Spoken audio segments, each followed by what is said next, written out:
Princeton Plan, if implemented, would save approximately $2 million in expenses each. Right? The estimate is the district could reduce costs by about $2 million moving to the Princeton Plan. But it's about $2 million, and a $2 million reduction in expense for our district is around 4.5% to 5% tax. The precipitating factor that led to the study about considering or reconsidering space was financial. There are no studies to suggest moving to the Princeton Plan positively impacts student achievement. Princeton Plan is not designed to correct educational deficiencies or to improve test scores. We have great teachers. I'm going to say there is not a difference in quality among the schools. The Princeton Plan was purported to save us somewhere in excess of $2 million per year. Clearly it did not. But the financial data surrounding this new grade banding model can be confusing to say the least. My hope in this next installment is to clarify specific costs and savings involved in the Princeton Plan to help the community better assess its practicality from a financial standpoint.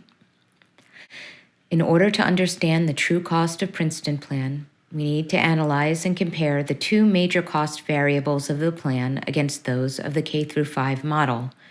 Those are transportation and staff. Let's begin with transportation. A mileage assessment is done after 27 days of school in order to accurately project overall mileage at the end of the school year. This assists in informing forthcoming budget projections. Last year, at day 27, we were at 15,383 miles, and that's just transporting K-12 students to and from school. During the same 27-day period this year, we were at 28,671 miles. And again, this is simply the K-12 routes minus sports and field trip runs.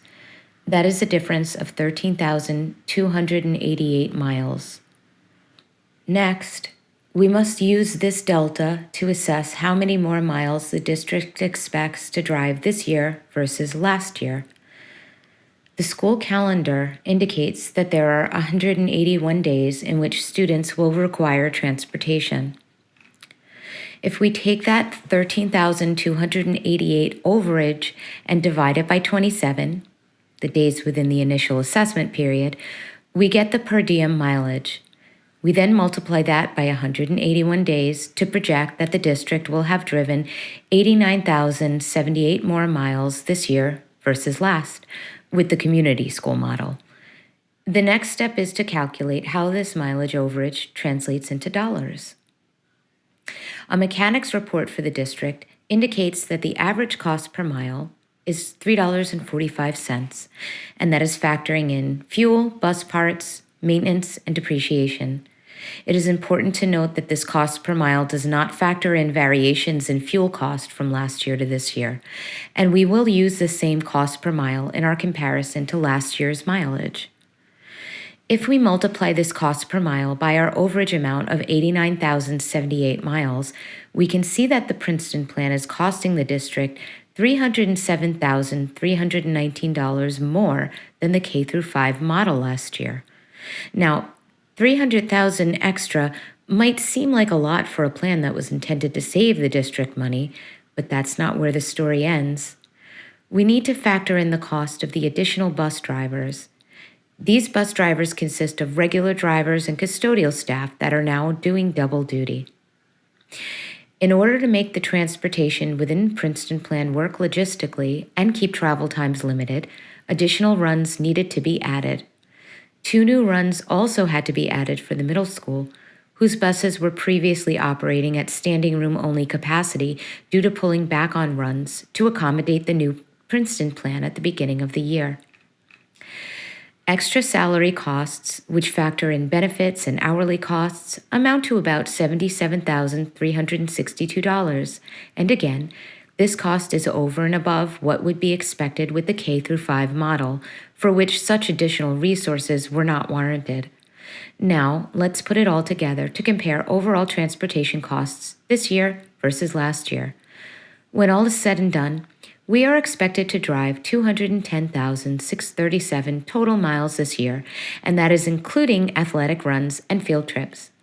Total transportation costs are hovering around $804,060 to operate this model. Now, it is expected that we will get some sort of transportation earmarked state aid based on increased projected costs. Assuming we do, it's expected to hover around $35,000, giving us a net total of around $769,059.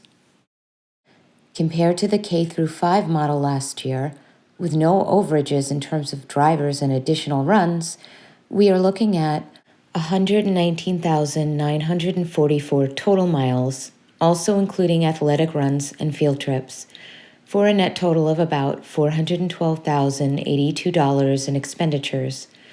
This means that Princeton Plan will cost the district, between mileage and bus staff, an extra $356,978 this year.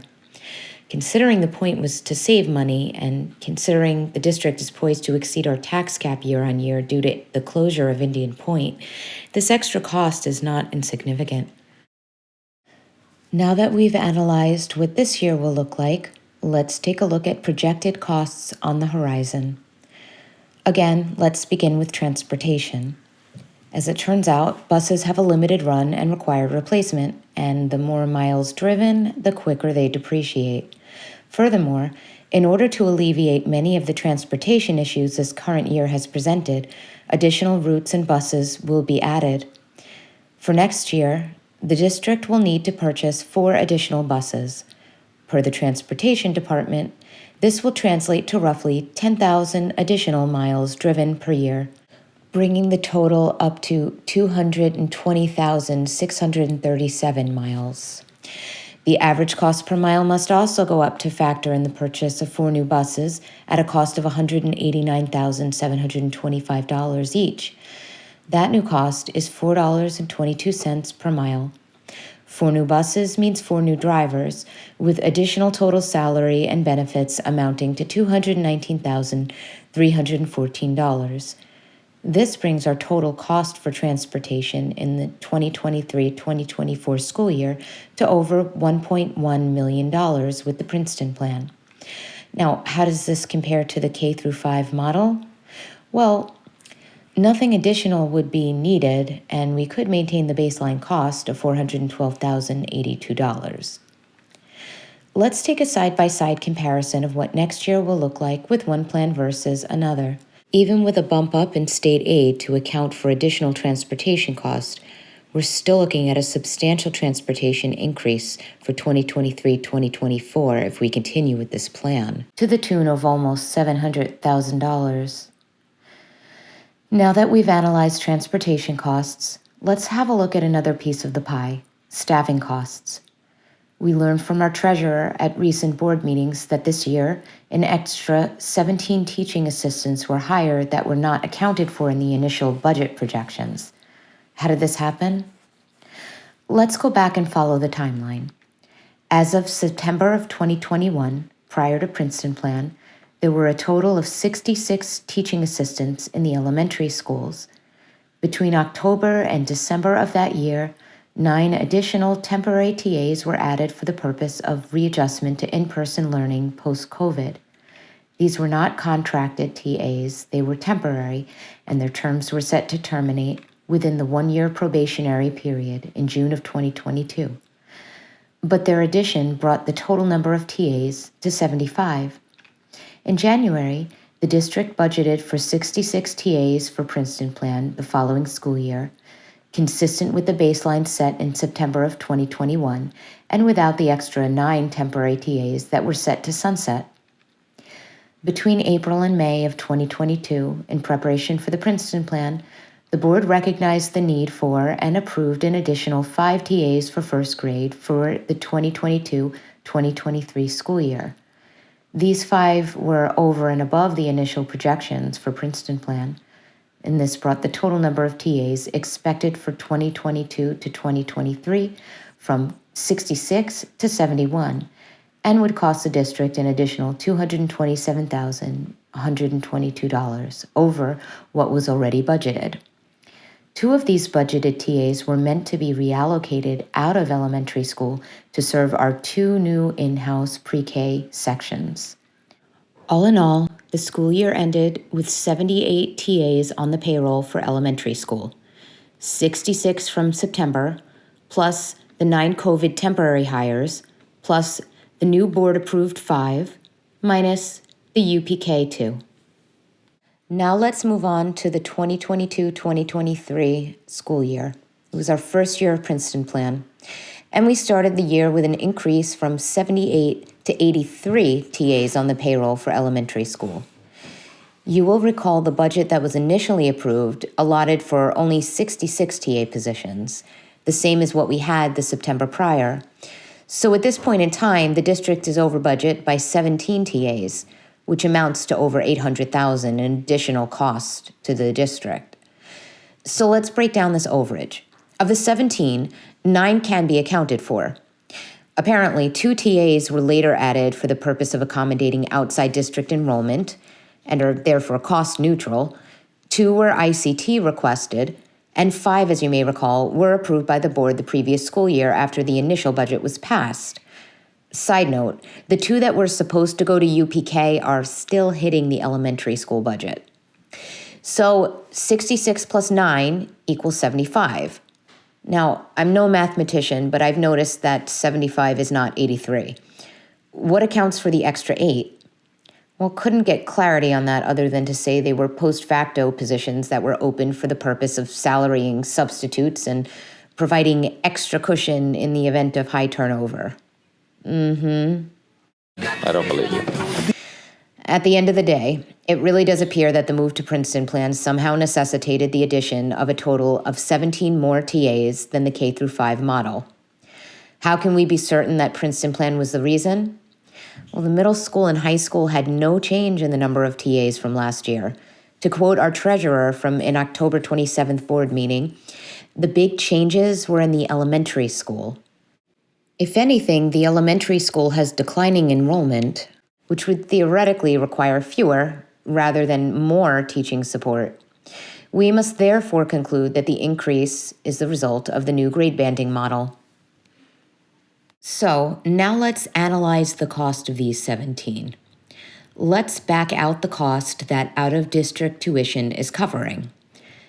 The Princeton Plan, as you see, is still costing the district a net of $713,098 in additional TA costs as compared to the K-5 model.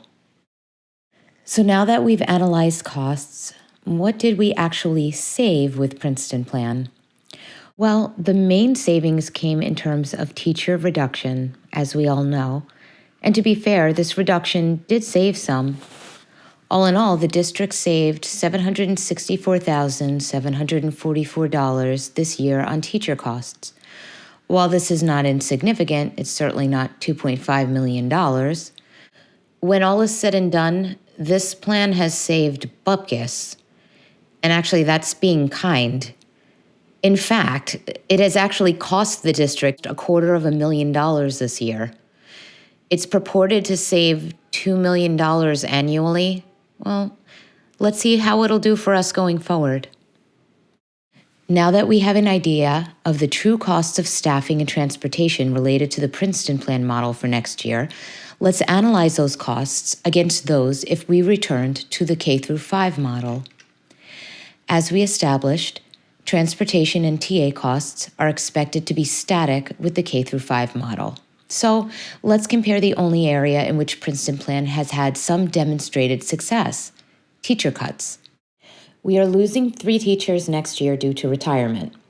If we stick with the Princeton Plan, it is anticipated that they would not need to be replaced, thus saving the district over $500,000. If, however, we go back to the K-5 model, they would theoretically have to be replaced. So that's $500,000 savings right there, right? Not so fast. If we went to a K-5 model, they would be replaced, but not with those at the top end of the income spectrum like the ones that are retiring.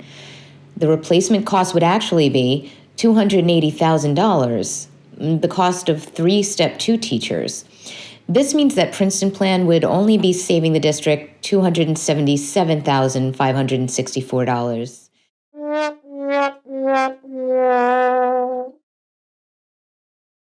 We can already project that at least transportation costs will definitely be on the rise next year. So will the savings of $277,000 be enough to offset those other costs associated with Princeton Plan that are on the horizon? Well, let's see. We know from our previous analysis that transportation will cost around $1.1 million, and we can expect those 17 TAs to stick around, and they will get their annual 4% raise. We can expect to save the delta between the combined cost of 3 senior tier retiring teachers and that of 3 intro-level teachers. So the total amount to operate Princeton Plan in terms of these 3 variables next year is $1.564 million. Let's now analyze what returning to a K-5 model would look like.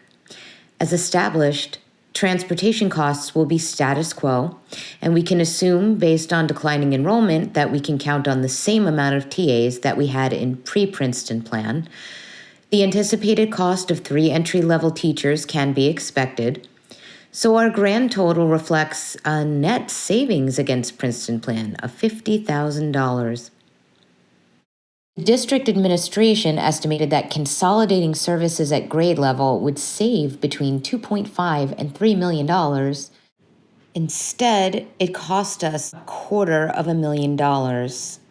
And next year, it will cost $1.6 million more than the K-5 model.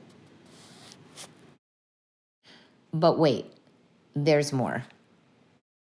How can we forget about the carrot that was dangled before us last year? Universal pre-K.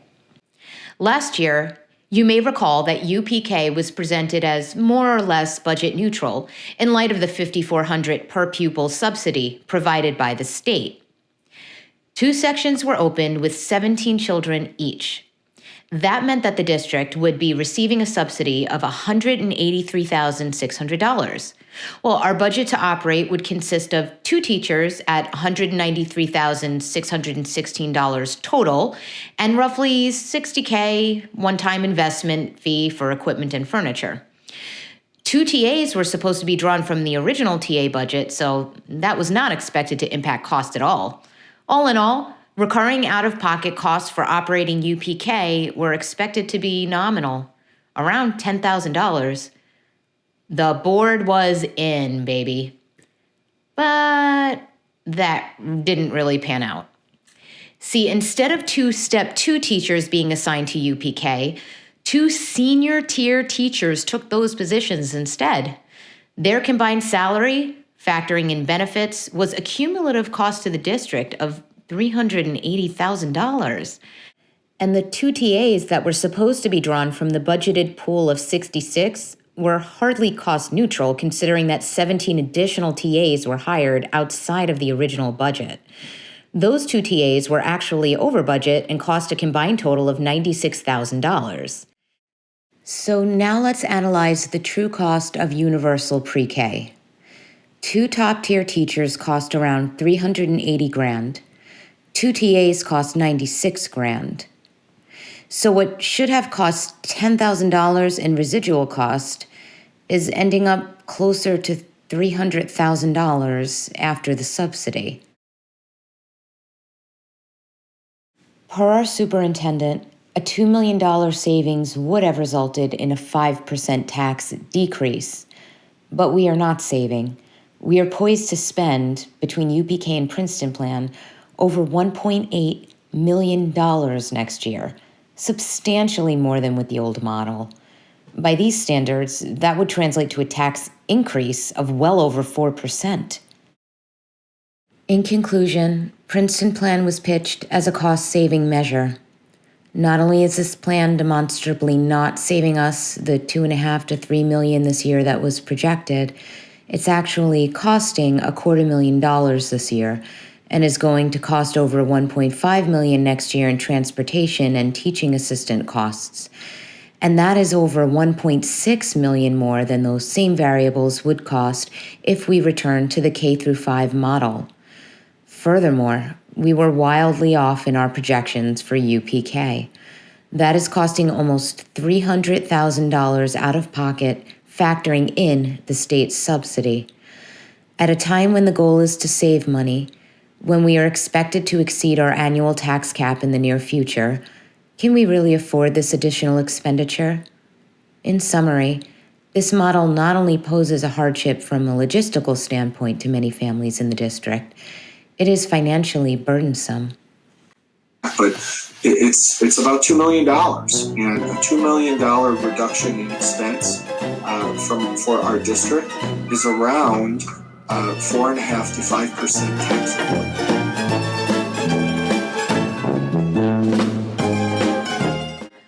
That's all I've got. I hope this video was informative. Thank you for watching.